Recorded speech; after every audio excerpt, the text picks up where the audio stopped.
¿Podría un antiguo mito albergar verdades que desafían nuestras concepciones modernas? En las remotas montañas de Turquía, exploradores afirman haber encontrado lo que podría ser más que una leyenda. Restos que evocan la descripción bíblica del Arca de Noé, un hallazgo que vibra con ecos de Génesis 6, 14 a 16. Este descubrimiento no solo despierta el interés de los fieles, sino que también capta la atención de escépticos y académicos por igual, revitalizando un relato que ha navegado a través de milenios en las aguas del mito. ¿Es posible que este descubrimiento transforme nuestra percepción de las historias antiguas? ¿Podría este hallazgo ser la prueba definitiva que conecta las narrativas bíblicas con eventos históricos reales? La evidencia sugiere que lo que una vez fue considerado un simple relato mitológico podría tener fundamentos en hechos reales, con imágenes tridimensionales que apoyan la presencia física del arca. Estos restos no solo corroboran las dimensiones inmateriales descritos en las Sagradas Escrituras, sino que también ofrecen una tangible conexión con nuestro pasado distante. A pesar de rechazar cualquier pretensión mesiánica, su convicción en la veracidad histórica de esta historia es irrefutable. La arqueología y la geología han proporcionado evidencias provocativas a una sociedad que podría haber sido moldeada por inundaciones devastadoras, similar a las narrativas de inundaciones globales mencionadas en culturas de todo el mundo. En Turquía, un grupo de arqueólogos ha explorado una zona cuya apariencia guarda un sorprendente parecido con la descripción bíblica del arca. El foco de esta expedición moderna se centra en una formación geológica inusual, ubicada en las montañas de Doğu Bayazıt. Esta estructura en forma de nave, observada por primera vez por un cartógrafo hace 50 años, ha desatado la curiosidad de exploradores y académicos por igual, alimentando la continua fascinación con este relato ancestral. Un grupo especializado, conocido como el Equipo de Investigación del Arca de Noah, sostiene haber encontrado pruebas concluyentes de la existencia del arca bajo una superficie misteriosa. Mediante tecnología avanzada, han realizado investigaciones con radar de penetración terrestre, obteniendo imágenes tridimensionales detalladas de una estructura subterránea. Estas imágenes, sorprendentemente, delinean lo que parece ser una embarcación de proporciones monumentales. Estas dimensiones son impresionantemente coherentes con las especificaciones bíblicas descritas en Génesis 6:15. Y de esta manera la harás: de 300 codos la longitud del arca, de 50 codos su anchura y de 30 codos su altura. Este versículo subraya que el arca fue una estructura de tamaño colosal, una embarcación diseñada para enfrentar un diluvio inmenso. La convergencia entre fe y ciencia es un dominio lleno de debate e incertidumbre. Mientras que los descubrimientos de este equipo han despertado entusiasmo entre los creyentes, la comunidad científica todavía se muestra escéptica. La posibilidad de que una estructura de tal magnitud haya resistido los embates del tiempo representa un desafío considerable para las nociones convencionales. Pero antes, comparte este video con alguien a quien aprecias. Nuestra misión más grande en la tierra es difundir la palabra del Señor. ¿Sabías que muchas personas carecen de conocimientos por falta de contenido adecuado? Envíalo a ese grupo de WhatsApp o públicalo en Facebook. Estoy seguro de que no te arrepentirás. Y si te gustan videos como este, comenta abajo: quiero más. Así sabré si realmente lo disfrutas y definitivamente traeré contenido nuevo similar. Volviendo al tema principal, numerosos especialistas han expresado escepticismo acerca de la autenticidad del lugar, criticando tanto la metodología como las conclusiones del grupo investigador. Mientras el debate persiste, el enigma que rodea al sitio de Durupinar se intensifica. ¿Podría ser simplemente una formación rocosa monumental? ¿Una singularidad geológica? ¿O quizás los vestigios de una embarcación que alguna vez transportó a seres humanos y animales a través de un diluvio devastador? Solo con el paso del tiempo y quizás con más estudios científicos se descubrirá la realidad. Por ahora, la leyenda del Arca de Noé sigue viva, siendo un testimonio de la inagotable capacidad de imaginación humana y nuestra continua fascinación por los enigmas de la historia. El sitio de Durupinar ha sido un foco de riguroso escrutinio y conjeturas desde que fue descubierto. La polémica central se desenvuelve entre creencias arraigadas y el escepticismo científico. Durante las décadas de 1970 y 1980, el investigador estadounidense Ron Wyatt se destacó como un ferviente defensor de la autenticidad del sitio. Sus extensas investigaciones y publicaciones ganaron el apoyo de muchos que estaban convencidos de que la formación era, de hecho, los restos del Arca de Noé. No obstante, este entusiasmo encontró una considerable oposición en la comunidad científica. Un momento crucial en este debate se produjo en 1996, cuando el geólogo Lawrence Collins presentó una refutación. Con una perspectiva más escéptica, Collins argumentó que lo que se presentaba como el arca no era más que una formación rocosa natural. La configuración del lugar, determinada por procesos geológicos más que por intervenciones divinas, ha arrojado sombras de duda sobre las afirmaciones de Wyatt y ha erosionado significativamente la confianza del público en su significado bíblico. Aún así, el interés por el sitio de Durupanar no decayó bajo la supervisión de las autoridades turcas. Alarmada por la creciente atención internacional, la ministra de Cultura tomó medidas para conservar el área, designándola como Parque Nacional.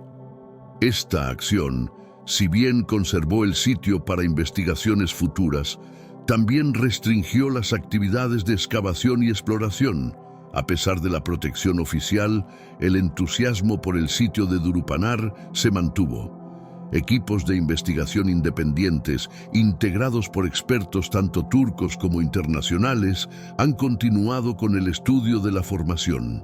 Sus descubrimientos han añadido nuevas dimensiones al debate en curso, con algunos apoyando la hipótesis de una construcción humana y otros defendiendo la interpretación natural.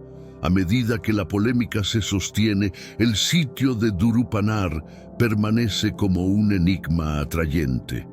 Es un lugar de encuentro entre la fe y la ciencia, un punto donde se cruzan la leyenda ancestral y la investigación moderna. Y aunque las respuestas definitivas aún puedan ser esquivas, el poder del sitio para inspirar asombro y debate sigue siendo innegable. La historia del Arca de Noé permanece arraigada en la conciencia colectiva humana.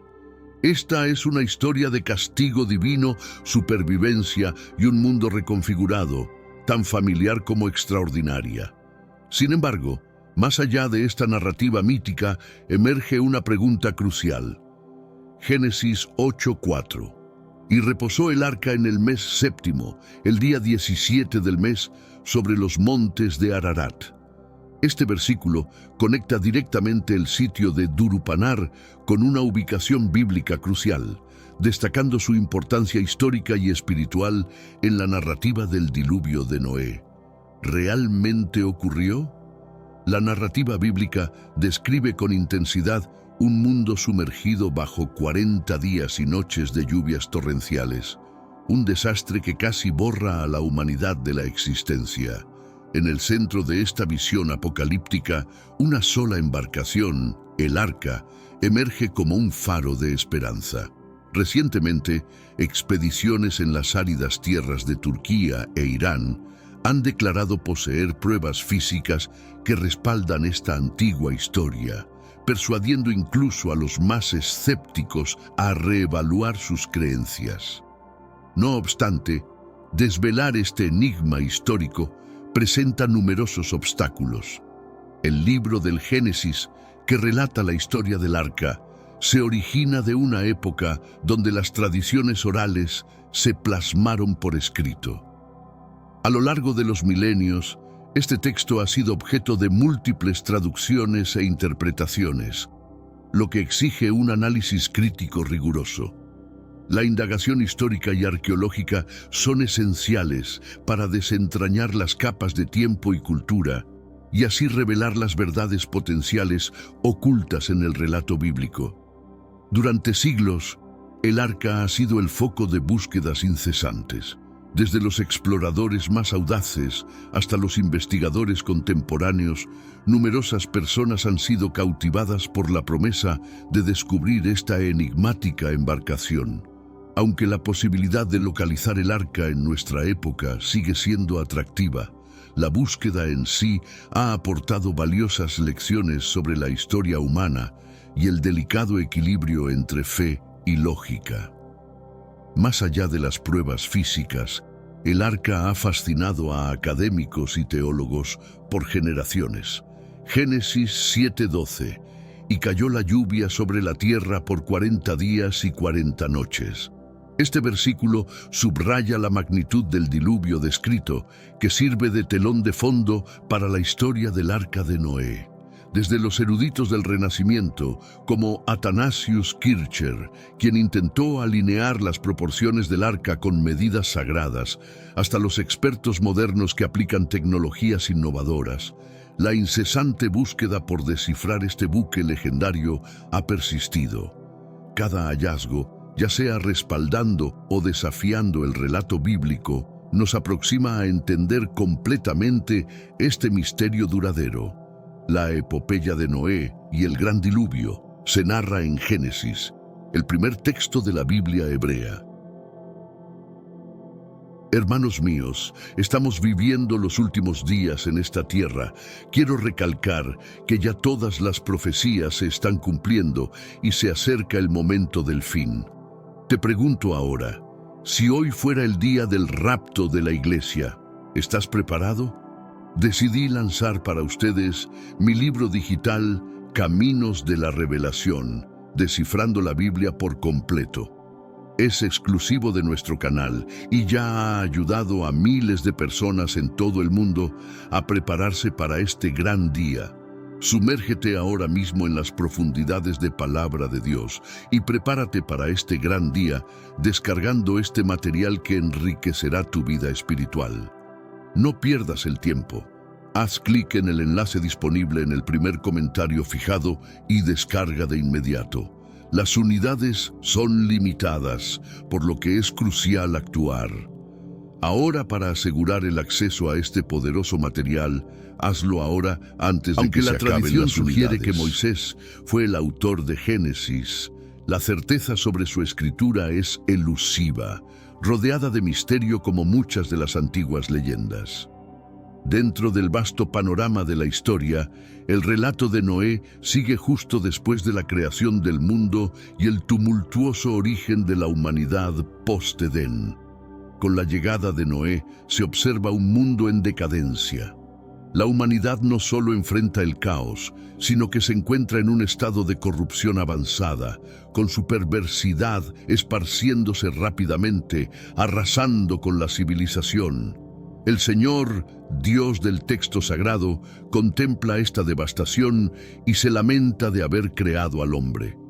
Opta por un reinicio drástico, con la intención de aniquilar toda existencia terrenal, seres humanos, fauna, aves y todo vegetal. Entre la desolación emerge una figura excepcional, Noé, descrito como un hombre virtuoso, irreprochable en su generación y en constante comunión con Dios. Es notable, dado que el mundo en que vivía estaba plagado de violencia y rencor. En medio de ese caos, Noé captó la atención de Yahvé. Dios entonces le confió un secreto a Noé. Iba a aniquilar el mundo mediante un diluvio, pero había buenas noticias. Noé y su familia serían salvados. Solo necesitaba construir una enorme embarcación, un arca. Al principio, el encargo parecía directo. Dios instruyó a Noé para que reuniera a 2 de cada especie, macho y hembra, además de almacenar alimento suficiente para todos a bordo del arca. Sin embargo, en un giro típicamente bíblico, Dios modificó las instrucciones. Ahora Noé debía llevar 7 pares de cada especie pura, un par de cada especie impura y 7 pares de cada tipo de ave. Era una demanda desafiante, pero Noé estaba preparado para enfrentarla. Así, Noé y sus 3 hijos se pusieron manos a la obra. Tardaron 100 años en construir la gigantesca arca, finalizando justo a tiempo. El 17º día del segundo mes del año 600 de la vida de Noé. Sí, Noé tenía 600 años en ese entonces. Los cielos se abrieron y las aguas comenzaron a descender del firmamento. Al mismo tiempo, surgían aguas desde las profundidades de la tierra. Durante 40 días y 40 noches, la lluvia fue implacable y las aguas crecieron, cubriendo todo a su paso. La catástrofe fue implacable, borrando toda vida terrestre, salvo aquellos refugiados dentro del arca. Tras 150 días, el nivel de las aguas comenzó a descender lentamente. Fueron necesarios varios meses para que las cimas de las montañas emergieran de nuevo sobre las superficies acuáticas. Eventualmente, el arca se posó sobre las montañas de Ararat. Después de más de un año, confinados en el arca, Noé y su familia desembarcaron en tierra firme, listos para reconstruir y repoblar un mundo totalmente devastado. La Odisea de Noé es un relato de supervivencia, redención y nuevos comienzos. Sin embargo, la historia del diluvio de Noé no es tan única como podría parecer. Los antropólogos han identificado más de 250 relatos de diluvios en culturas de todo el mundo, muchos de los cuales presentan similitudes asombrosas con el relato del Génesis. En su estudio sobre la naturaleza humana, los antropólogos Karel Schick y Kai Michel resaltan que estas narrativas de diluvios son omnipresentes. Observan que muchas de las civilizaciones más antiguas y desarrolladas surgieron junto a grandes ríos como el Nilo, el Tigris, el Éufrates, el Ganges y los ríos Amarillo y Yangtze en China. Estos ríos eran vitales para las civilizaciones que dependían de ellos, aunque también representaban una amenaza constante.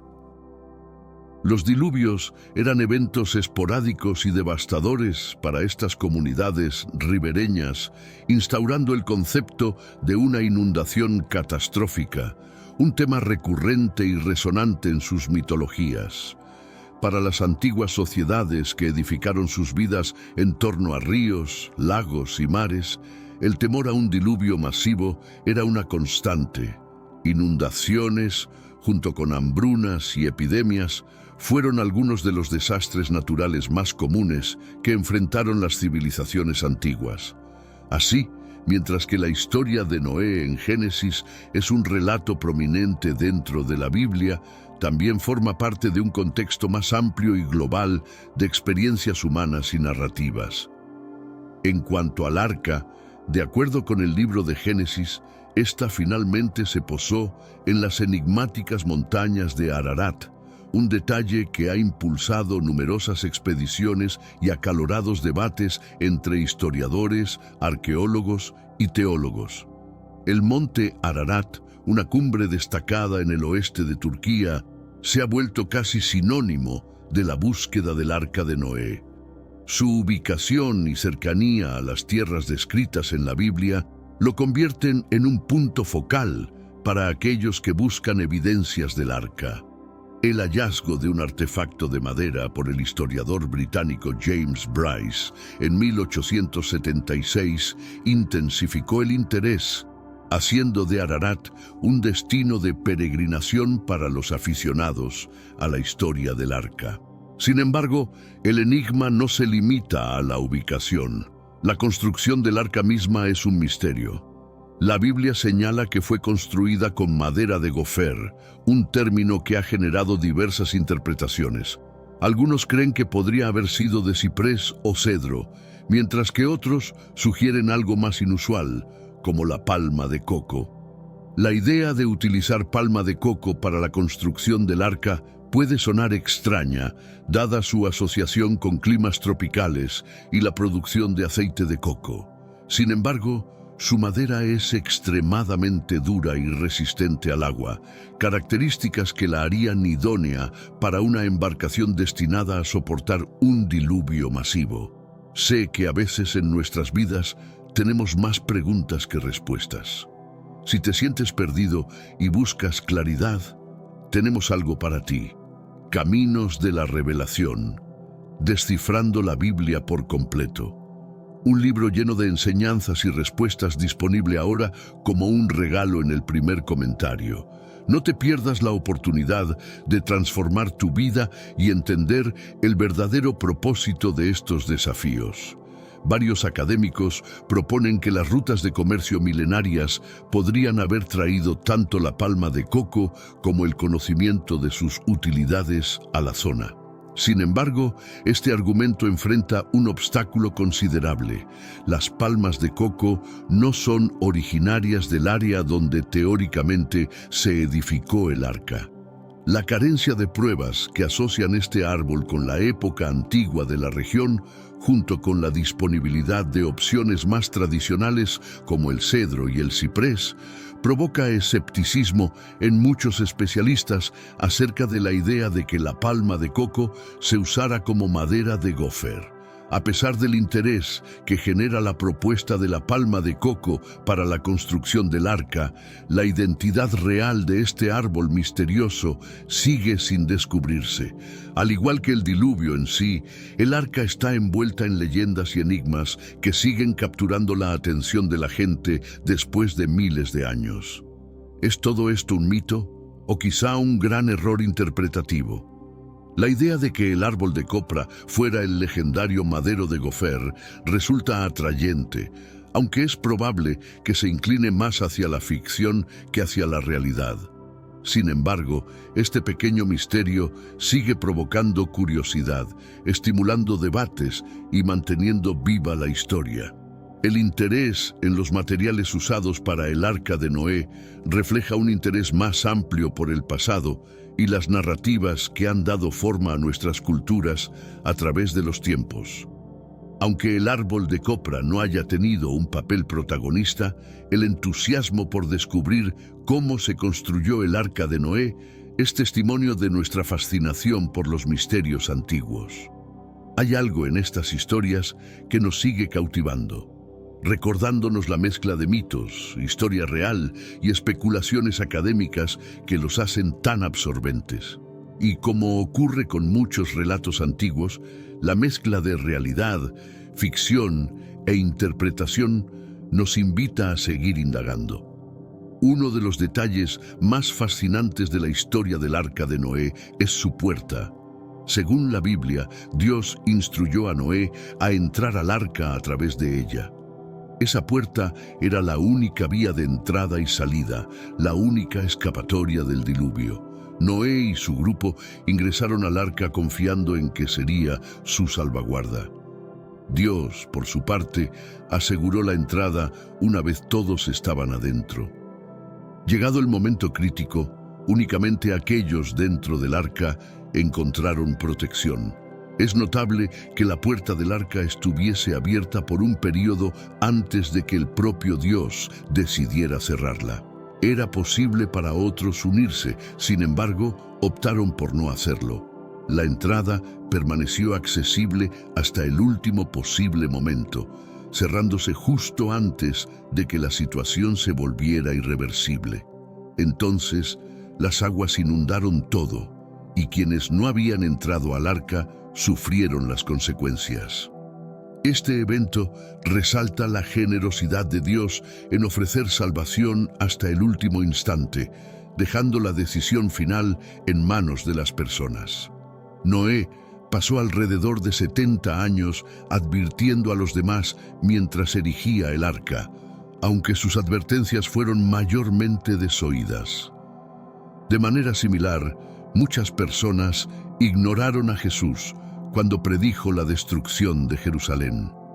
Cuando los romanos sitiaron la ciudad y posteriormente se retiraron brevemente, dieron inadvertidamente una oportunidad para huir. Los que prestaron atención a Jesús se salvaron al escapar, pero aquellos que permanecieron cuando los romanos volvieron enfrentaron la devastación, con solo unos pocos sobreviviendo.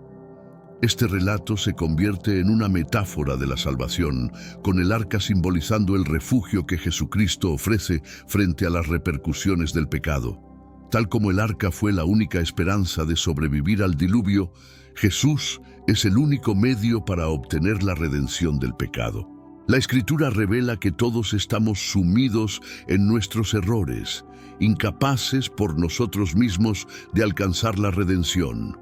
No obstante, proclama que al reconocer a Jesús como nuestro líder espiritual y creer que Dios lo resucitó, seremos redimidos. Este rescate es un don divino. Simplemente necesitamos atravesar la entrada, que es Jesús, y aceptarlo. Las señales de un juicio inminente ya están presentes, similar a los tiempos de Noé y a los días de Jesús, aunque muchos las desestiman. Las Escrituras nos cuentan que la era de Noé estuvo definida por la renuncia a la fe, el caos y la desigualdad, circunstancias que parecen reflejarse en nuestra época actual. El deterioro moral de la humanidad fue tan profundo que Dios optó por iniciar de nuevo, salvando únicamente a Noé y su linaje. A pesar de la oscuridad de aquellos tiempos, Noé encontró favor ante los ojos de Dios, tal como nosotros podemos encontrar su gracia hoy. Aunque estos días parezcan repletos de amenazas, aún existe una salvación: la gracia divina.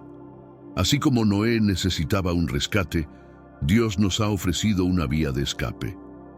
El mandato de Dios a Noé de construir un arca fue más que una orden. Fue una analogía de lo que Jesucristo representaría para nosotros: un Salvador, un refugio firme, cubierto de protección, similar a la brea. Ahora, lo interesante es que la palabra utilizada para protección aquí es la misma que se traduce como redención en las Escrituras.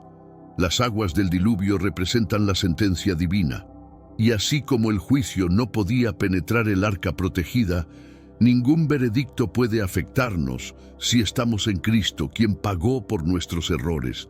Porque era importante el arca, porque entrar en el arca es análogo a ser envuelto por Cristo en el bautismo. Esto simboliza dejar atrás la vida vieja y empezar una nueva. Además, Dios instruyó a Noé para que pusiera una ventana en lo alto del arca y una única puerta al centro, asegurando que una vez cerrada, nadie más podría abrirla. Noé aún podía mirar hacia afuera a través de la ventana, como si Dios le indicara mantener sus ojos hacia el cielo de ahora en adelante. De manera similar, cuando somos envueltos en Cristo mediante el Espíritu Santo, nuestra mirada se dirige hacia lo celestial. Dios aseguró todas las necesidades de Noé y su familia durante el viaje. Ocurre igual cuando acudimos a Jesús. Él nos proporciona todo lo requerido. Él no solo ofrece salvación, también nos completa. La razón de tener un Salvador: porque necesitamos ser rescatados, y por nosotros mismos es imposible. La Biblia lo establece claramente. Se nos ha salvado por la fe, no por esfuerzo propio. Es un regalo divino, no resultado de nuestras acciones, para que nadie pueda vanagloriarse. Dios nos redime mediante su gracia, no por lo que hacemos, sino por su generosidad hacia nosotros.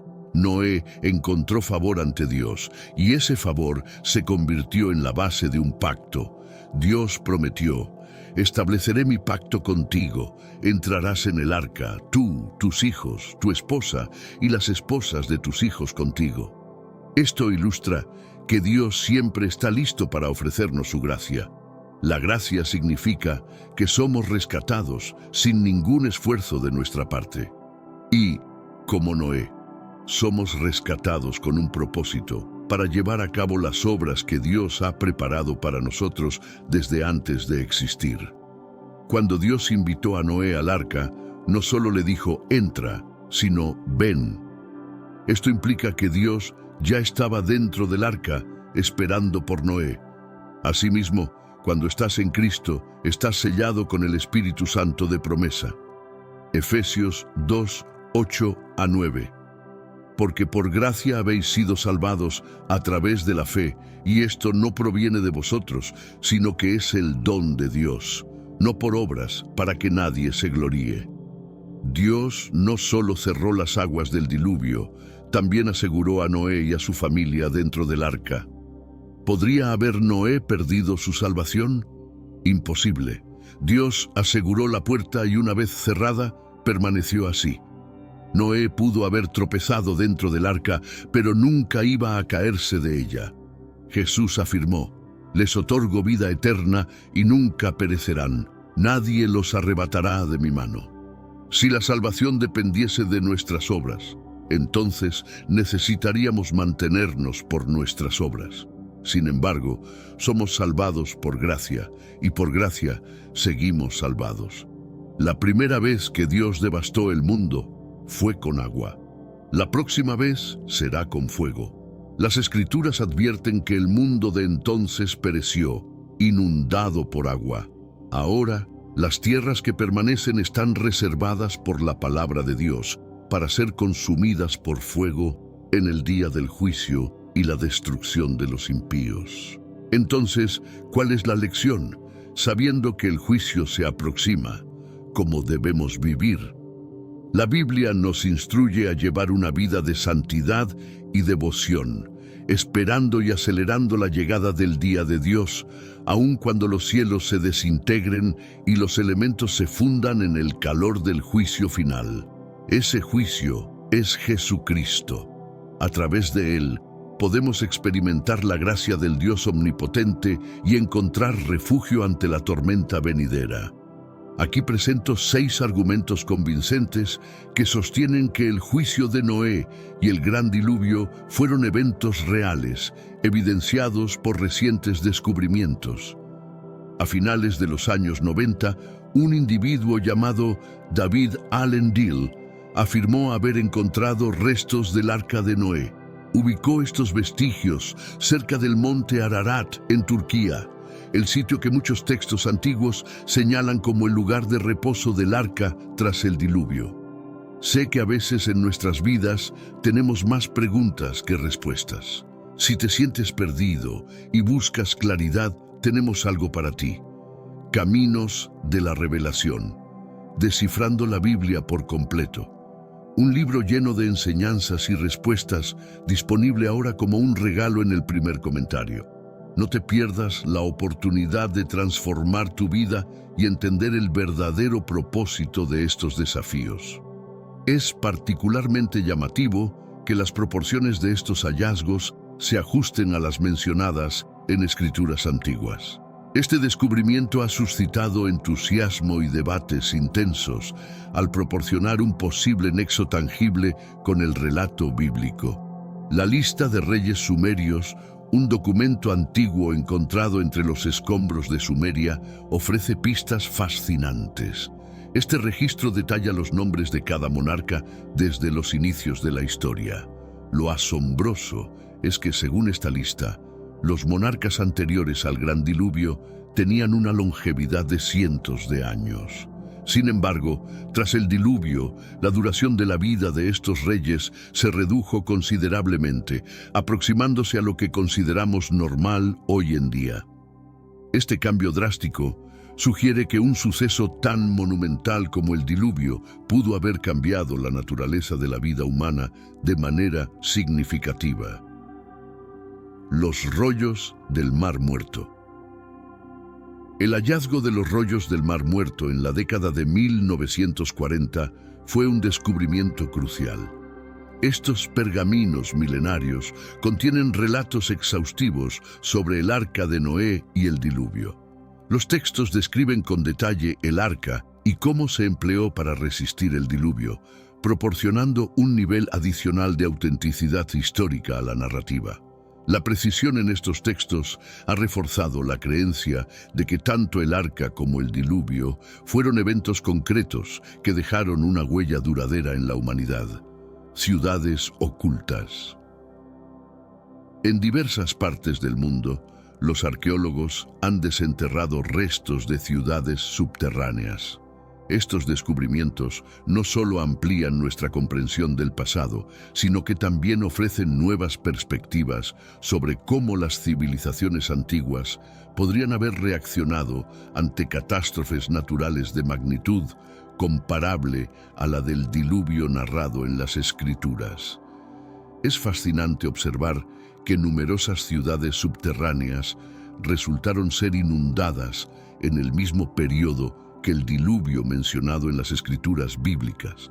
Estos descubrimientos apoyan la hipótesis de un cataclismo global que pudo haber afectado a varias civilizaciones a la vez, posiblemente dando origen al relato bíblico de Noé.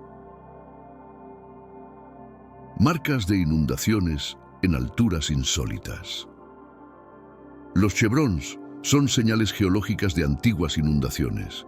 Estas marcas, que aparecen cuando el agua se desplaza en grandes volúmenes, han sido halladas no solo cerca del nivel del mar, sino también en altitudes elevadas, como en las montañas de Madagascar.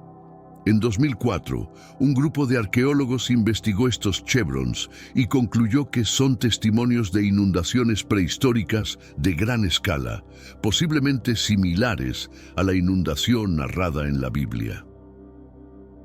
Cambio de percepción científica. Tradicionalmente, la narrativa del diluvio de Noé fue relegada al ámbito de los mitos por la comunidad científica. No obstante, con el surgimiento de nuevas pruebas, desde restos atribuidos al diluvio hasta documentos antiguos y hallazgos arqueológicos, esta perspectiva ha evolucionado. Actualmente, muchos expertos admiten la posibilidad de que exista un trasfondo histórico real detrás de la historia de Noé. Este reconocimiento no confirma completamente la historia, pero indica que podría haber elementos de verdad en ella. Estos hallazgos, si bien no constituyen pruebas irrefutables, invitan a reflexionar y a reconsiderar las narrativas antiguas, evaluando si podrían estar basadas en eventos reales que influenciaron significativamente la historia de la humanidad. Explorando la existencia del Arca de Noé. La posibilidad de descubrir el arca todavía genera debate. Se cree que el arca fue fabricada con madera de ciprés, que después de más de 7.000 años probablemente habría degradado sustancialmente, lo que dificulta la posibilidad de encontrar cualquier resto intacto. Todd Wood, un biólogo reconocido, sugiere una teoría sobre el destino final del arca tras el diluvio. Propone que, ante la escasez de recursos, los sobrevivientes podrían haber reutilizado la madera del arca para construir refugios. Wood argumenta que este reuso práctico de los materiales habría dejado escasas oportunidades para que el arca se conservara para futuros descubrimientos. Sin embargo, la búsqueda del Arca de Noé no se ha detenido. Exploradores y científicos continúan recorriendo regiones en Turquía e Irán en busca de cualquier indicio que se parezca a una antigua embarcación. Si se descubriera una estructura con forma de barco en una montaña, provocaría un gran entusiasmo. Tal hallazgo podría ofrecer nuevas perspectivas sobre las civilizaciones antiguas y su manejo de los desastres naturales. Hallar pruebas sólidas puede ser un proceso extenso, pero significaría un hito importante. Tal descubrimiento podría transformar nuestra interpretación de las inundaciones históricas y su impacto en la humanidad. Sin embargo, la falta de pruebas contundentes no implica necesariamente que el diluvio o el arca nunca existieron. Simplemente subraya la complejidad de las narrativas antiguas. Independientemente de los hallazgos, La historia del Arca de Noé continúa fascinando. Continúa captando la atención de estudiantes, arqueólogos y aficionados alrededor del mundo. Para muchos, la búsqueda de pruebas va más allá de simplemente encontrar objetos. Se trata de conectarse con un segmento de la historia y comprender su rol en nuestra herencia compartida. Y para aquellos que sostienen creencias religiosas, la narrativa del Arca de Noé y sus enseñanzas sobre la fe y la redención conservan un significado profundo, independientemente de que se encuentre evidencia física o no.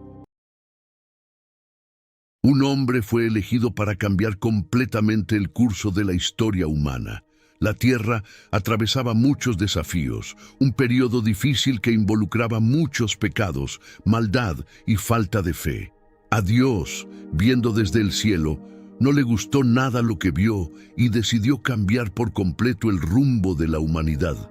Noé fue elegido para actuar y guiar la salvación, y solo él era capaz de ello. Este pasaje nos recuerda todo lo que estamos pasando actualmente. ¿Tendremos una nueva inundación o está muy cerca un apocalipsis? En el vídeo de hoy entenderemos quién fue Noé y por qué es tan importante para la humanidad actual, además de la historia que todos ya conocemos. Le mostraremos detalles nunca antes mencionados que descubrimos durante intensos estudios e investigaciones sobre la Santa Biblia. No olvides compartir este contenido. Nuestro deber es llevar la palabra de Dios a tantas personas como conocemos y amamos. El mundo fue asolado por una calamidad inaudita, dejándonos, a mi familia y a mí, como únicos supervivientes de un escenario apocalíptico. Todos perecieron salvo nosotros. La magnitud del desastre es inconmensurable y el número de vidas perdidas desgarradoramente vasto. Me pregunto constantemente qué fue lo que falló y cómo se desencadenó tan abruptamente esta catástrofe. Estamos frente a una prueba de proporciones épicas. ¿Cómo ocurrió? ¿Cómo llegamos a este punto? Una serie de eventos cataclísmicos precedieron al gran diluvio, iniciando con la existencia de los hijos de Dios, seres de poderes místicos, antes incluso de la creación del mundo. Entre ellos, uno se rebeló, transformándose en un ángel caído, precursor de la tragedia venidera. El cielo, su morada eterna, fue perdido, que provocó su caída. Los ángeles, seres de luz, existen para adorar a Dios y cumplir sus mandatos, siendo la conexión entre lo divino y lo humano.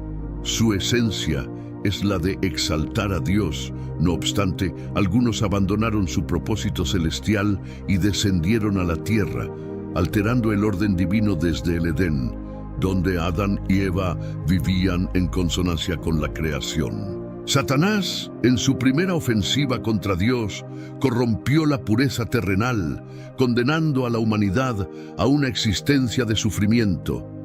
Hasta hoy, mi linaje enfrenta las secuelas de tal maldición. Cultivar la tierra se ha vuelto una tarea ardua. Maldito sea el suelo por tu causa, con dolor cosecharás de él todos los días de tu existencia. Espinas y abrojos te brindará, y de las plantas del campo te alimentarás. Por el sudor de tu frente obtendrás el pan, hasta que vuelvas al polvo del que fuiste formado, porque polvo eres y al polvo retornarás. Desde entonces, mis ancestros y yo hemos luchado por subsistir. Dios se encontraba desilusionado por la desobediencia de Adán y Eva, quienes, tras sucumbir a la tentación del fruto prohibido, fueron desterrados del Edén, marcando el inicio de una existencia alejada del paraíso que una vez fue su hogar. Con el nacimiento de sus hijos, incluidos Caín y Abel, y el crecimiento de su descendencia, la humanidad comenzó a expandirse. Sin embargo, Caín, tras asesinar a Abel, originó una línea de descendencia alejada de la divinidad. Afortunadamente, Eva concibió a Set, dando inicio a una nueva generación de fieles.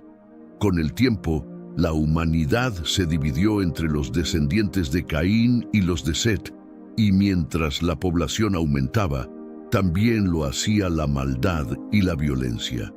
Los hombres de esa época disfrutaban de longevidades asombrosas, viviendo cientos de años, una era en que la conexión con el origen divino aún perduraba. Adán, por ejemplo, vivió 930 años y sus descendientes mantuvieron vidas igualmente extensas. A través de las generaciones, enseñaban a cultivar la tierra y a mantener una relación con lo sagrado. Entre ellos, destacó mi tatarabuelo Enoc, conocido por su inquebrantable devoción a Dios, lo que le permitió profetizar con precisión y hablar del juicio divino mucho antes de que ocurriera.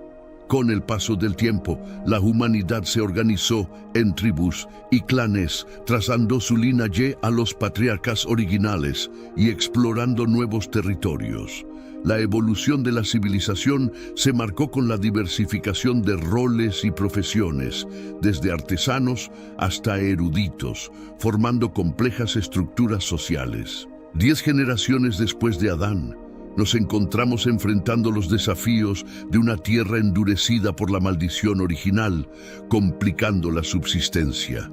Mi padre, Lamec, quien vivió 182 años, me nombró Noé, presagiando que traería consuelo a nuestra afligida humanidad.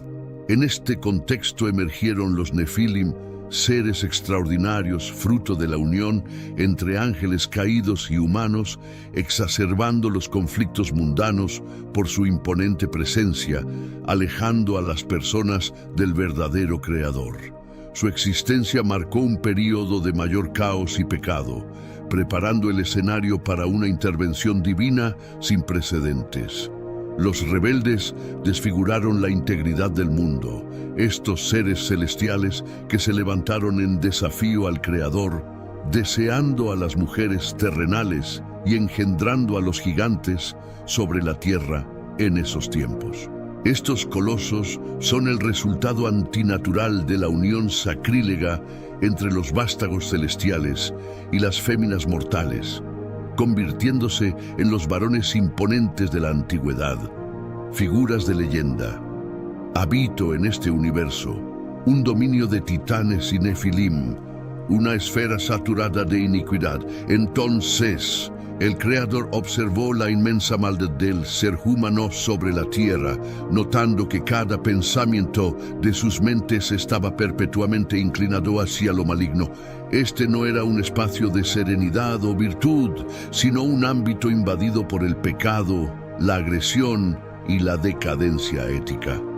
Visualiza un cosmos lúgubre donde las personas son devoradas por sus ansias insaciables, empeñadas en perseguir sus propósitos egoístas sin importarles el bienestar ajeno. Los principios de veracidad, rectitud y altruismo no solo se desestiman, sino que además se malinterpretan. Por el contrario, se opta por la falsedad y la manipulación como métodos estándar para lograr las metas individuales. La sociedad se define por una filosofía del sálvese quien pueda, en la cual cada quien vela por sí mismo y el cimiento comunitario se erosiona debido al individualismo y la hostilidad. En este contexto, los hogares no son refugios de cariño y respaldo, sino arenas de conflicto llenas de engaños y traiciones. Los vecinos no velan los unos por los otros, sino que intentan sacar ventaja mutuamente. Los estamentos gubernamentales no son pilares de equidad, sino manifestaciones de tiranía que perpetúan el dominio de los fuertes sobre los débiles. Fue ante esta panorámica que el Creador avistó la perversidad de la raza humana, su caída espiritual y moral, la congoja del divino ante su obra. La humanidad, el diamante de su creación, había errado el rumbo. Lejos de coexistir en concordia, las gentes se hallaban sumidas en la hostilidad, la maldad y el fraude. El Creador contempló su obra y experimentó un pesar inmenso, un dolor divino, una aflicción tan intensa que superaba el entendimiento mortal. Imagina a un progenitor desconsolado por las fechorías de un vástago desobediente, pero en una magnitud infinitamente mayor. Y así, en su vasto pesar, el Creador tomó una resolución ardua. Procuró exterminar a los seres que había formado sobre la faz de la tierra, no solo a los hombres, sino también a las bestias, los reptiles y las aves del cielo, pues le afligía profundamente observar el pecado humano y lamentaba haberlos creado. El divino estaba desolado por las acciones de sus criaturas y se vio sin otra alternativa para restaurar un cosmos que se hundía en el caos. El Espíritu del Señor no contendería con el hombre eternamente. El veredicto se aproximaba, pero por fortuna encontré favor ante los ojos del Creador y fui rescatado mediante una intervención de gracia celestial. Era evidente que cada pensamiento humano estaba invadido por la maldad de manera constante, revelando una corrupción total en la esencia del ser humano. Nos hallábamos en un entorno donde la densidad poblacional crecía de forma alarmante y la degeneración se había normalizado. La actividad de entidades malignas era omnipresente y la maldad se arraigaba en el alma humana con la corrupción y la agresividad desbordándose sin control. El divino se mostraba exhausto ante tal panorama. Entonces, la mirada divina se posó sobre mí. Distinto a mis contemporáneos, yo era un hombre virtuoso, manteniendo una vinculación estrecha con el Creador y siguiendo sus preceptos. A salvo de la decadencia que devastaba al mundo, mi linaje y yo nos abstuvimos de mezclarnos en uniones nefastas con entes celestiales rebeldes. Aunque lejos de la perfección divina, me esforcé genuinamente en acatar sus leyes y vivir bajo su guía. Junto a mi familia, compuesta por mis 3 hijos, Sem, Cam y Jafet, procurábamos encarnar los decretos del Altísimo lo mejor posible, convirtiéndome en un faro de moralidad en medio de una era sumida en el vicio y la perversión. Mi existencia se definía por la integridad y la fidelidad, manteniendo una comunión profunda con Dios, al igual que mi antepasado Enoc. Mientras otros se sumergían en los deleites mundanos, yo hallaba mi satisfacción en la devoción y la sumisión al soberano. Cada instante de mi vida era un reflejo del amor y la lealtad divinos, y atesoraba la posibilidad de compartir cada paso de mi andar con él. Considerado justo a sus ojos, la situación terrenal era de total corrupción, una depravación espiritual y moralmente desoladora ante la mirada del Creador, con la violencia, el desdén, la hostilidad y una ambición desmedida por el poder permeando todo. Ante la expansión del mal y la agresividad, se me reveló que el juicio divino caería sobre los malvados y la creación misma. Se me informó de la intención divina de poner fin a toda existencia, pues la humanidad había llenado el mundo de violencia. Estaba a punto de aniquilarla junto con la tierra, destacando un problema grave y profundo en nuestro mundo. En aquel momento, en una era marcada por la corrupción y el juicio inminente, recibí una comunicación celestial anunciando el propósito de salvar a mi familia y a mí. Incluso en los momentos más oscuros, existía un rayo de esperanza manifestado en forma de misericordia divina. En lugar de aniquilar por completo a la humanidad, el Creador optó por salvaguardar a un pequeño núcleo, un vestigio de vida. Yo no era merecedor ni había conseguido por méritos propios esa misericordia. Sin embargo, me vi favorecido por ella. La misericordia es un don que, aunque no se gana, está al alcance de quien sinceramente la busca. Se afirma que en donde la transgresión se multiplicaba, la misericordia se superponía en mayor medida, y en mi caso, esto se confirmó plenamente. El Señor me encomendó: construye una embarcación de madera de gofer. Este mandato implicaba que el encargo era personalmente mío. No estaba destinado a ser delegado a terceros, sino a prepararme yo mismo para el inminente diluvio.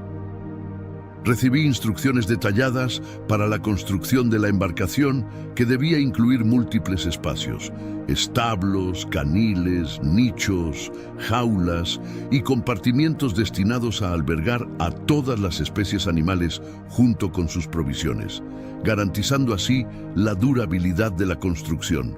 Se me orientó igualmente a aplicar brea o asfalto tanto en el interior como en el exterior de cada compartimento, una medida natural de impermeabilización que probó ser efectiva para la conservación de la nave, permitiéndole resistir el diluvio durante un tiempo prolongado.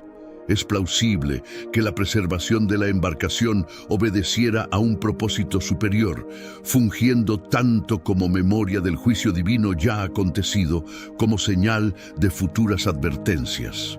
Las dimensiones asignadas para la construcción eran precisas.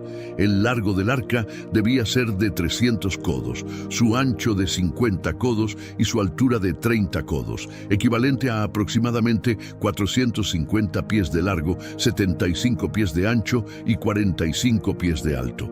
La estructura era comparable en longitud a un edificio de 30 pisos, con unos 150 metros de largo, 25 metros de ancho y 15 metros de alto. Lo que se delineaba no era propiamente un navío, sino una barcaza diseñada exclusivamente para mantenerse a flote, sin intención de navegar hacia algún destino específico. Después de todo, un arca es un cofre, no una embarcación. Este término alude a la forma cúbica de la estructura. Era necesario implementar una ventana para asegurar la iluminación y ventilación dentro del arca, finalizándola a una altura mínima de 1 codo, aproximadamente 18 pulgadas, desde el techo.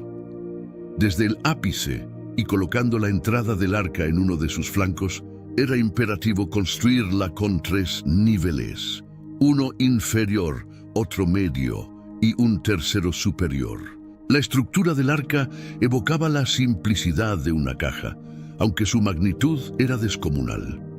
En su cúspide se diseñó un orificio de 1 codo de amplitud, aproximadamente 18 pulgadas o medio metro, integrando una ventana en la zona superior que ofrecía panorámicas del exterior. Esta ventana estaba equipada con una cubierta ajustable, lo que permitía regular la entrada de luz y aire al interior del arca.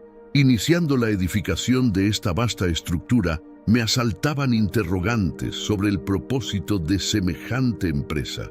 La divinidad únicamente me había mandado a erigir esta embarcación, anticipando un inminente castigo sobre la tierra. Anteriormente, había recibido un mandato celestial que decía: debes hacerla. Obedecí las indicaciones y realicé lo que se me había encomendado. Posteriormente, el Creador me reveló los detalles de su plan. Pues voy a enviar un diluvio de aguas sobre la tierra para destruir debajo del cielo toda carne en la que haya aliento de vida. Todo lo que hay en la tierra perecerá.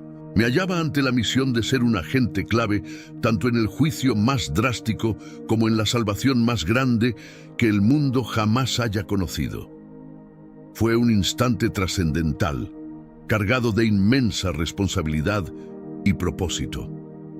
Mas estableceré mi alianza contigo, entrarás al arca, pese al inminente juicio que se avecinaba. El Creador establecería una alianza conmigo y además me utilizaría para preservar una muestra de cada especie animal, permitiendo así que tanto seres humanos como animales repoblaran la tierra tras el diluvio. El Creador proclamó: todo ser que habita la tierra perecerá, pero concretaré mi convenio solemne contigo. Entrarás al arca, tú, tus hijos, tu esposa, y las esposas de tus hijos contigo. Para cada especie viviente de la tierra se me instruyó traer 2 ejemplares al arca para preservar la vida, macho y hembra, de aves y bestias según su especie, y de cada criatura que se arrastra sobre el suelo según su especie. 2 de cada especie vendrían a mí para asegurar su supervivencia. Asimismo, se me ordenó acopiar todo tipo de víveres comestibles para almacenar, los cuales servirían de sustento tanto para mí como para ellos. Se me mandó reunir toda la provisión posible, garantizando abundante alimento para todos los seres vivos a bordo. Esto convertiría al arca en el hogar de aproximadamente 35.000 pares de animales. Curiosamente, el tamaño promedio de un animal terrestre es más pequeño que una oveja, permitiendo que el arca, con su vasta magnitud, transportase un total impresionante de 136.560 ovejas, usando solo la mitad de su capacidad total. Esto dejaba suficiente espacio para todas las provisiones esenciales, como alimentos, agua y refugio para animales y humanos. Resulta asombroso contemplar la envergadura y capacidad de un navío tan prodigioso. El Creador me confió su plan de erradicar este mundo corrompido mediante un diluvio. El secreto del Señor está conmigo, y así procedí conforme a todo lo que se me había ordenado. Ejecuté cada directriz divina con fe inquebrantable y diligencia, entregado completamente a cumplir la voluntad del Creador sin hesitación ni duda. Aunque enfrenté numerosos desafíos, lo que extendió y complicó el proceso, conté con la ayuda de mi abuelo Matusalén y mi padre Lamec. El Señor especificó: de los animales limpios llevarás contigo 7 parejas, macho y su hembra, y de los que no son limpios, 2, macho y su hembra. De las aves del cielo, 7 parejas, para asegurar la supervivencia en la faz de la tierra. Pues en 7 días enviaría lluvias sobre la tierra por 40 días y 40 noches, y eliminaría todo ser vivo que había creado sobre la faz de la tierra. Entonces cumplí con todo lo que el Señor mandó. Al recibir esta monumental misión, simplemente procedí a la acción, obedeciendo sin titubear. El emprendimiento demandó un vasto suministro de materiales y décadas de labor, pero no desistí de lo encomendado por Dios. Actué como un heraldo de la rectitud, dirigiéndome públicamente a la población. A mí y a mi familia nos llevó cerca de 120 años finalizar la construcción del arca. Durante este extenso periodo, tuve la chance de interactuar con quienes me rodeaban, divulgando el motivo tras la edificación del arca. Mi obediencia no solo era un acto de fe, sino también un rechazo a las prácticas mundanas, adoptando un legado de justicia a través de la fe. La historia es un relato trágico de desobediencia y revuelta contra la verdad.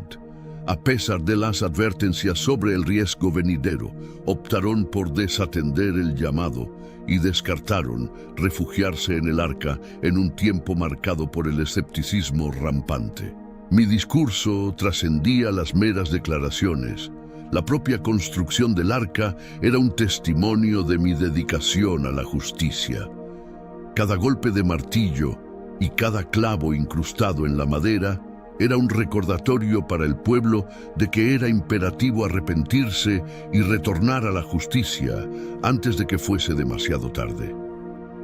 El arca no era meramente una edificación física, sino un emblema potente del juicio venidero. Mis coetáneos desoyeron el aviso que podría haberlos redimido. La vida continuó su curso habitual, lleno de festejos y celebraciones, con la gente disfrutando de banquetes, bebida, intercambio de votos matrimoniales y entregándose a sus placeres, obviando la presencia de Dios. Sin embargo, llegó el día en que ingresé al arca y los cielos se desataron con una lluvia devastadora que erradicó toda existencia demasiado absorta como para atender a la advertencia.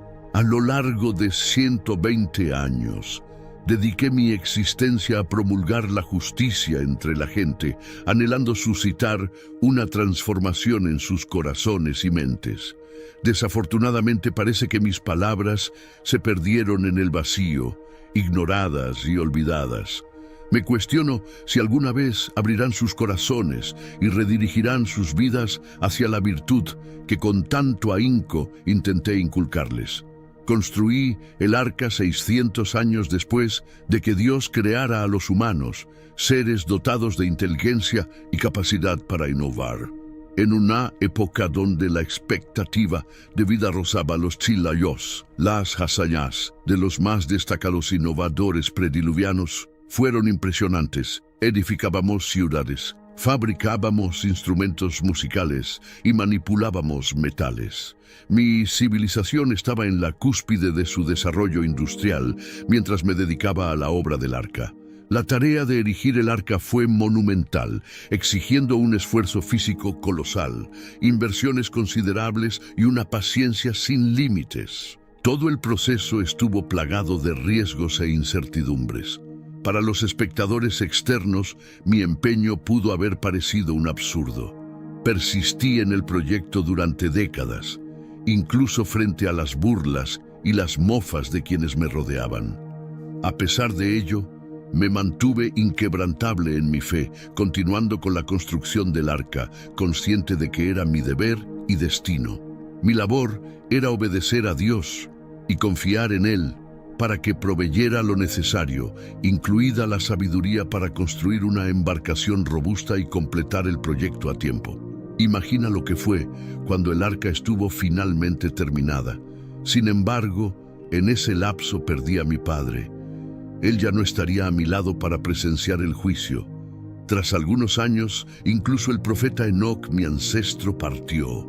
Enoc no me acompañaría en este periplo, pues había sido convocado por Dios. Sus enseñanzas debieron ser atendidas con seriedad, ya que fue trasladado de este mundo sin experimentar la muerte. Fue imposible hallarlo, pues Dios lo había llevado consigo. Mis antecesores se habían marchado. No afrontarían este cataclismo que estaba por vivir. Luego llegó el día que marcaría el fin de mi era, el día en que aquellos con quienes crecí sellarían su destino. Fue entonces cuando el Señor me instruyó: entra en el arca, tú y tu familia, pues solo a ti he considerado justo ante mis ojos en esta generación. La noción era que Dios estaría conmigo dentro del arca. Me llamó a entrar al arca, sugiriendo que Él mismo estaría allí, esperando acogerme junto con mi familia en esta embarcación que nos serviría de refugio, mientras el resto del mundo perecería ahogado. Fue un instante inolvidable, uno que permanecería eternamente en mi memoria al encontrarme dentro del arca, rodeado de animales y en la presencia de Dios. Las únicas personas conmigo eran mi familia.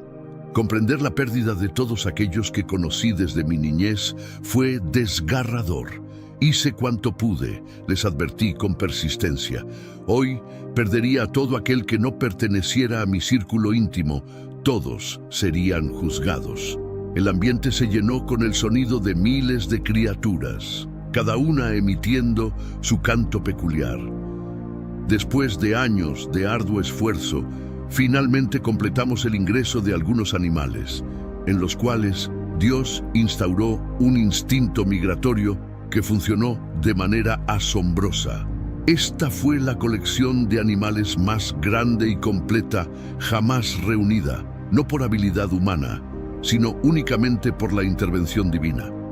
Ingresaron de a dos en el arca, sin que Dios enfrentara dificultad alguna para guiar a los animales según su voluntad. Este fue un momento excepcional. Mi padre ya no estaba aquí para ser testigo. Había fallecido solo 5 años antes. Quizás Dios aguardó a que Enoc, Matusalén y Lamec partieran antes de desencadenar el diluvio. Ahora me encontraba aquí, sin esos pilares de fe. Dios había reconocido mi justicia. Los años previos al diluvio los dediqué a una obediencia activa. No solo creí en la promesa del diluvio, sino que también seguí las instrucciones divinas en preparación para él. Cuando se anunció mi entrada al arca, la gente observaba y murmuraba a mi paso, burlándose del loco Noé, convencidos de que un diluvio jamás ocurriría. Sin embargo, tal como narra la Biblia, el diluvio sí llegó. El Señor me encerró dentro, la misma puerta que selló a los demás. Afuera nos resguardó a nosotros dentro. Las aguas que aniquilaron el mundo fueron las mismas que elevaron el arca.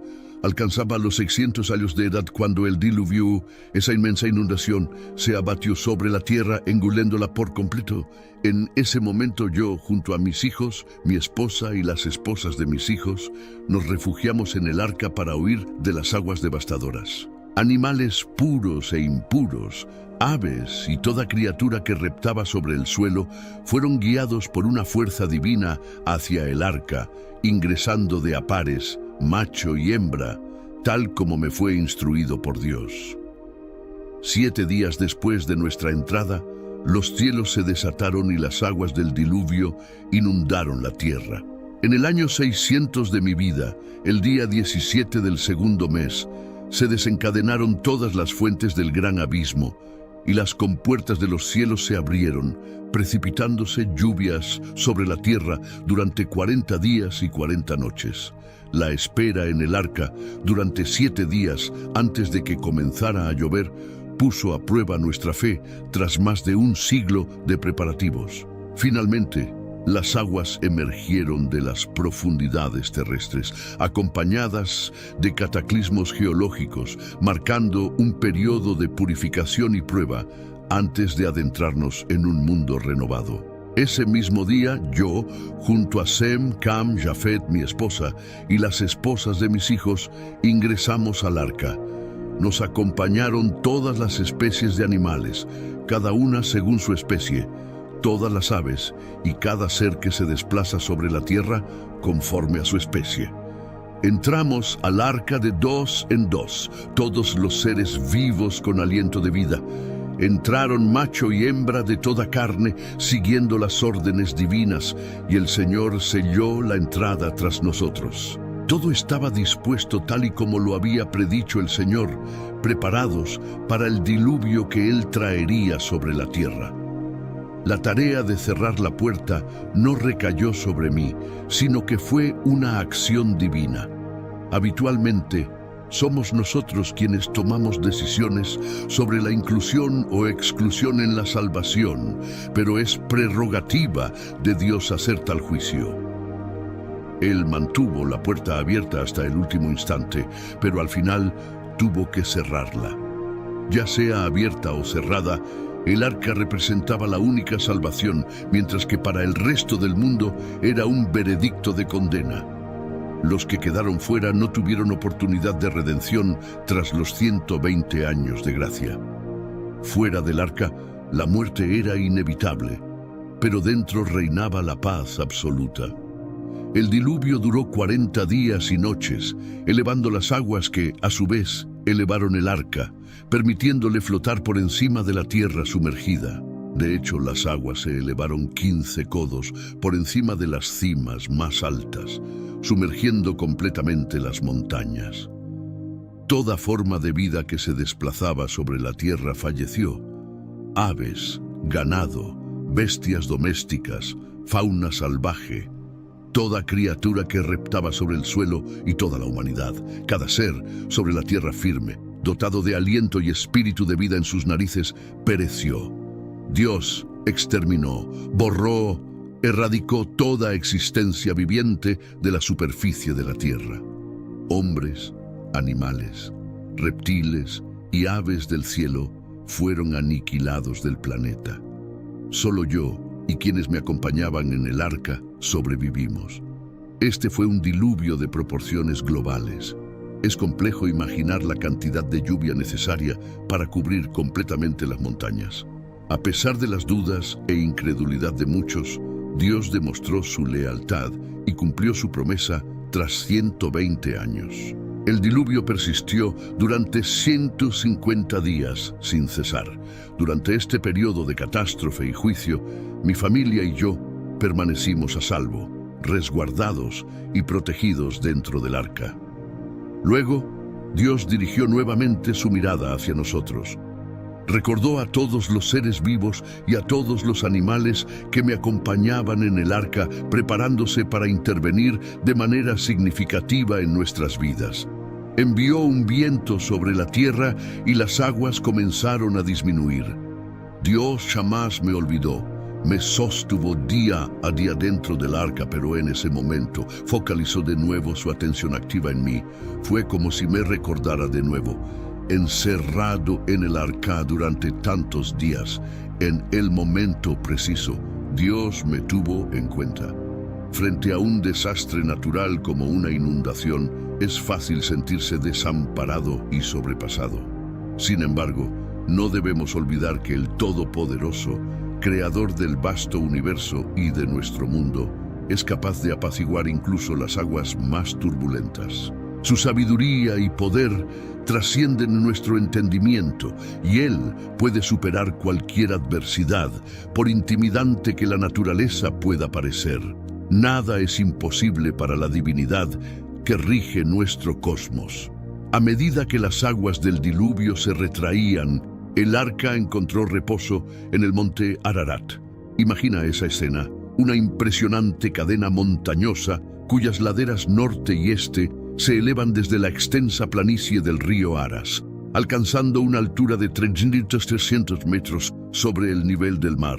Hacia el suroeste, las laderas se alzan desde una llanura majestuosa, situada a una altitud vertiginosa de 5.500 metros sobre el nivel del mar, con un diámetro aproximado de 40 kilómetros.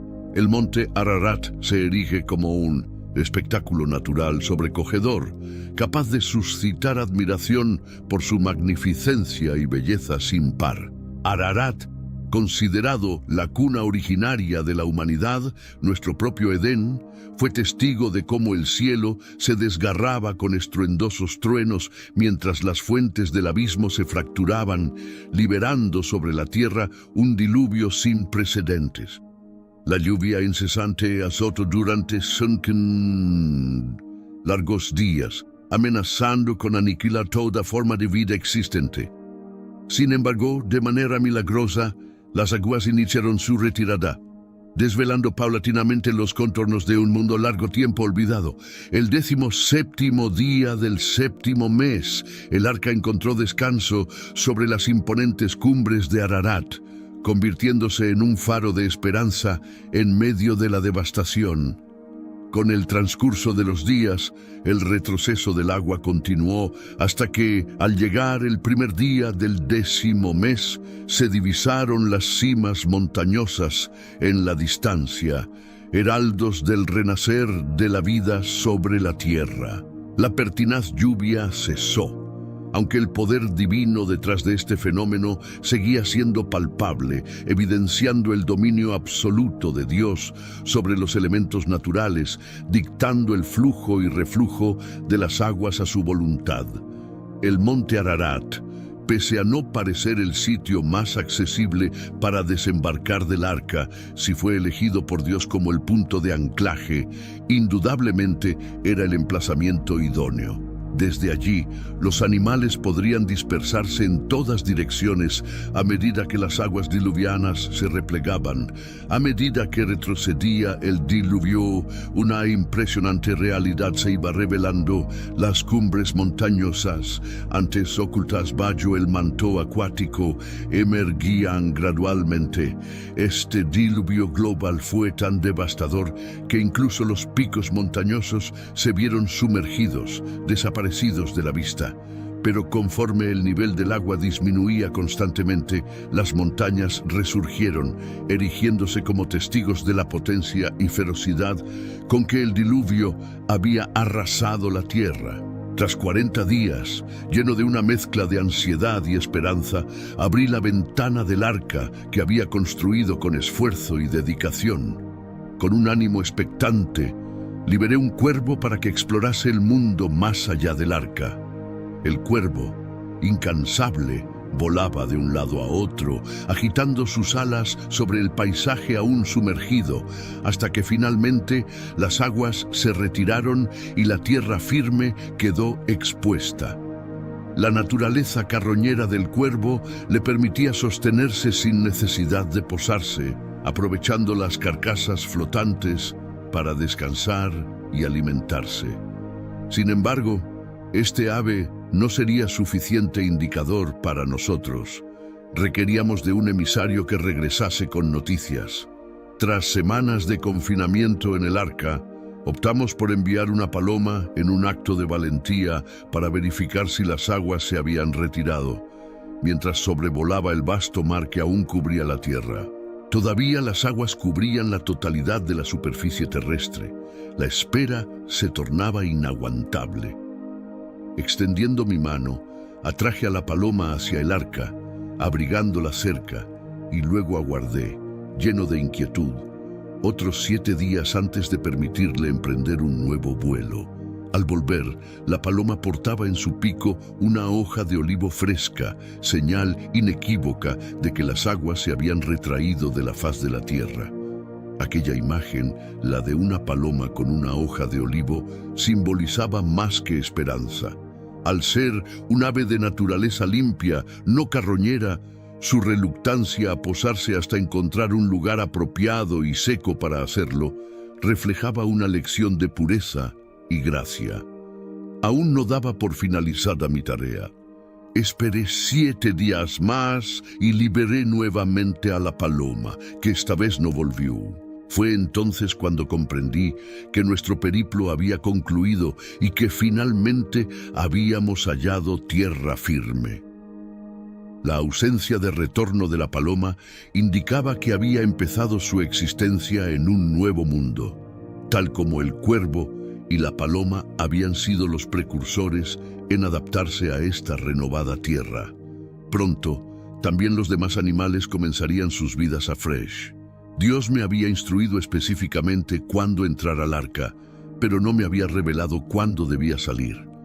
Saber el momento adecuado para ingresar era crucial, y Dios se aseguró de que así fuera.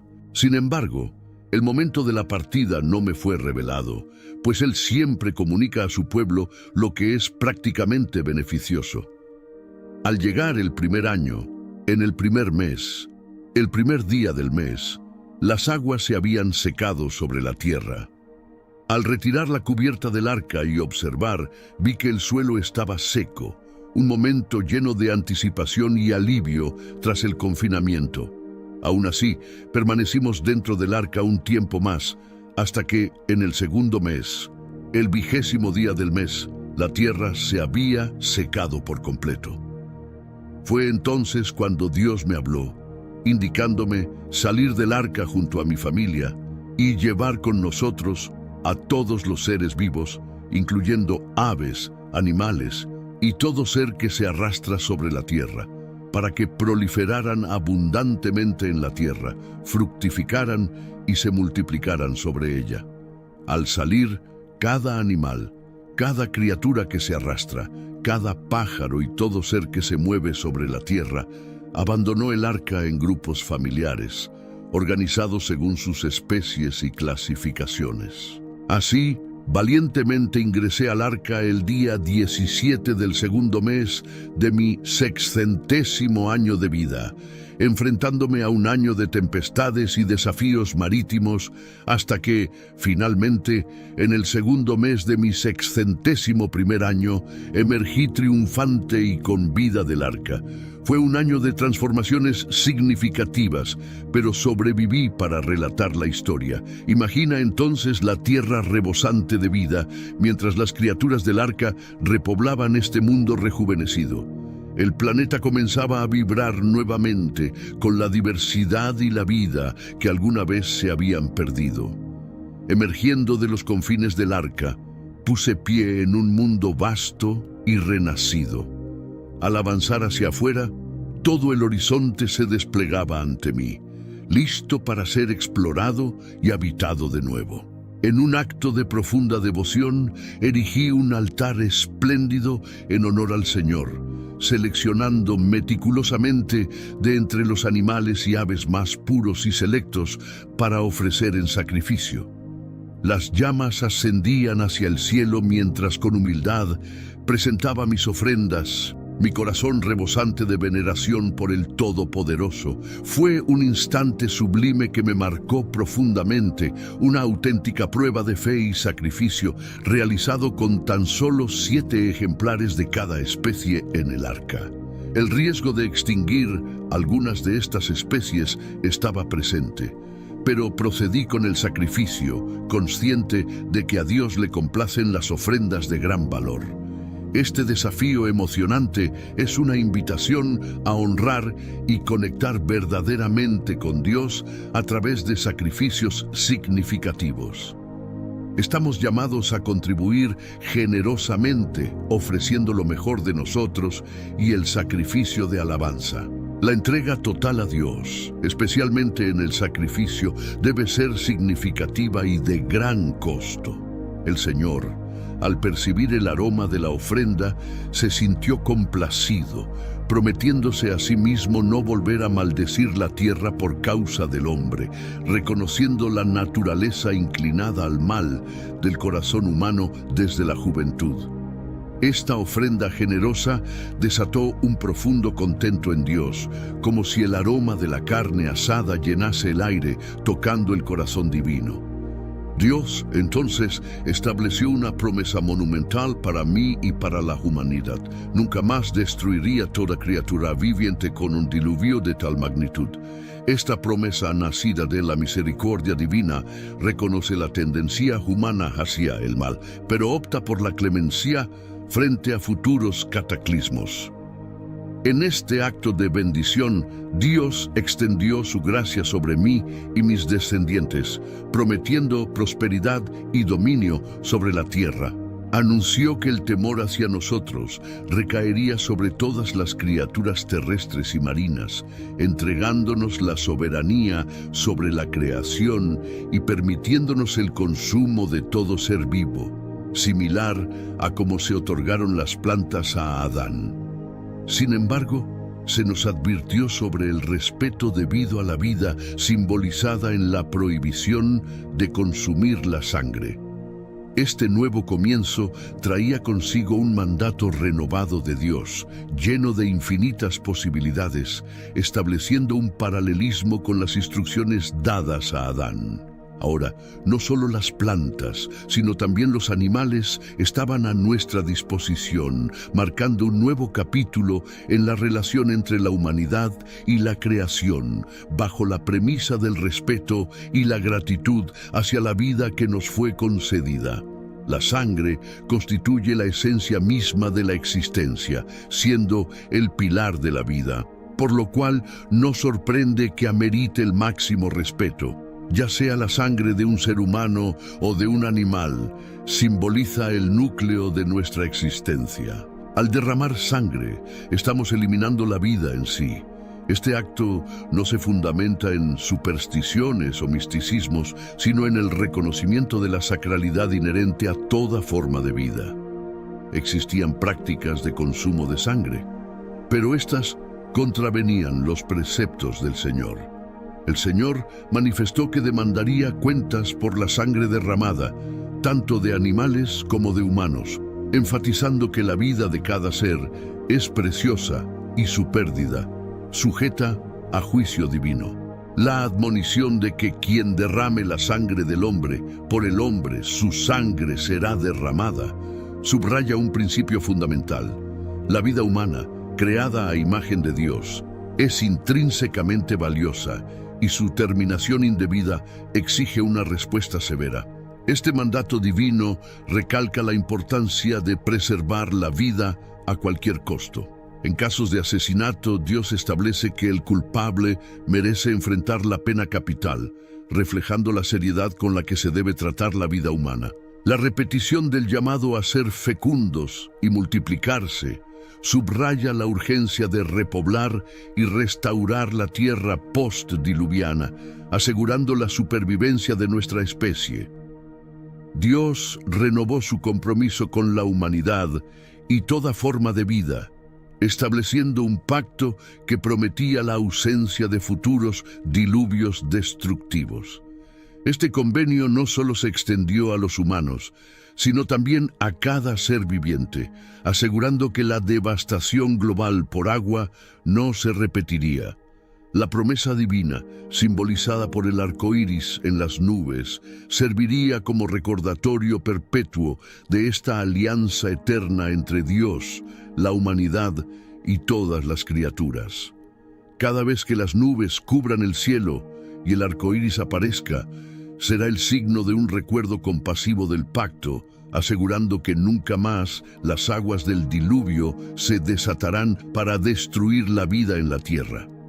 Este pacto, marcado por la aparición del arco iris, representa una garantía divina de protección y benevolencia hacia toda la creación. Cada vez que el arco iris adorne el cielo, servirá como un recordatorio solemne del compromiso eterno de Dios con cada ser vivo, una promesa de salvaguarda contra la aniquilación total. Este símbolo del pacto celebra la relación perpetua entre el Creador y la creación, prometiendo esperanza y renovación para todas las generaciones futuras. El signo del convenio, esa promesa solemne y acuerdo inquebrantable, fue establecido entre Dios, todas las criaturas vivientes y la misma tierra. Imagina, un pacto extraordinario que no solo involucraba a la humanidad, sino también a cada ser que habita nuestro planeta, ya sea caminando, arrastrándose, volando o nadando. Incluso la Tierra fue incluida en esta promesa después de que el diluvio alterara radicalmente el ciclo hidrológico global, posiblemente dando origen al primer arco iris. Este fenómeno fue elegido por Dios como símbolo de su eterna fidelidad hacia mí y todas las generaciones futuras, y así apareció el primer arco iris. Ser testigo de este primer espectro de colores en la Tierra debió ser un momento de asombro indescriptible, especialmente sabiendo que Dios lo seleccionó como emblema de su compromiso perpetuo con nosotros. Cada vez que observamos un arco iris, se nos recuerda mi historia épica y la promesa divina de nunca más aniquilar la vida con un diluvio. Este fenómeno actúa como un recordatorio de la constancia y la promesa divina, asegurándonos que el pacto de paz con la humanidad es tan firme como el establecido conmigo y las generaciones venideras. Sin embargo, la reafirmación de este pacto no estuvo exenta de desafíos. Me convertí en el hombre más longevo en un mundo completamente nuevo, siendo testigo de eventos tristes que afectarían a mis descendientes directos. Mis hijos, Sem, Cam y Jafet, fueron los progenitores de la población postdiluviana, sobre quienes recaería la responsabilidad de repoblar y diversificar la tierra. Sin embargo, un incidente desafortunado con mi nieto Canaán marcaría un punto de inflexión, resultando en su maldición debido a las acciones de Cam, su padre. Este evento subrayó las complejidades de las relaciones humanas y las consecuencias de nuestros actos. En mi determinación por comenzar de nuevo, planté una viña y, eventualmente, su vino me llevó a un estado de embriaguez y vulnerabilidad. La reacción de mis hijos ante esta situación reveló tanto su respeto como su falta de él, culminando en mi pronunciamiento de bendiciones y maldiciones que definirían las dinámicas familiares y sociales futuras. Este nuevo comienzo estuvo marcado por la promesa divina de no volver a destruir el mundo con un diluvio, simbolizada por el arco iris. Dios reiteró su pacto, asegurando su misericordia y compromiso con la creación, a pesar de reconocer la inclinación innata al mal del ser humano. Este signo del pacto, el arco iris, no solo sirve como recordatorio de la promesa divina, sino también como un llamado a recordar la responsabilidad que tenemos de cuidar y prosperar en este mundo que nos ha sido confiado. La historia no termina con la promesa del arco iris. La aparición de Nimrod y la fundación de imperios poderosos señalan el continuo desafío de vivir conforme a los deseos divinos en un mundo propenso a alejarse de Elos. La voluntad de Dios para nosotros de esparcirnos y poblar la tierra a menudo choca con nuestro deseo de centralización y dominio, reflejando una lucha eterna entre la obediencia divina y nuestras propias ambiciones. Este relato desde el diluvio hasta los días de Nimrod, encapsula la compleja trama de la fe, la promesa y la responsabilidad humana en el vasto escenario de la historia divina.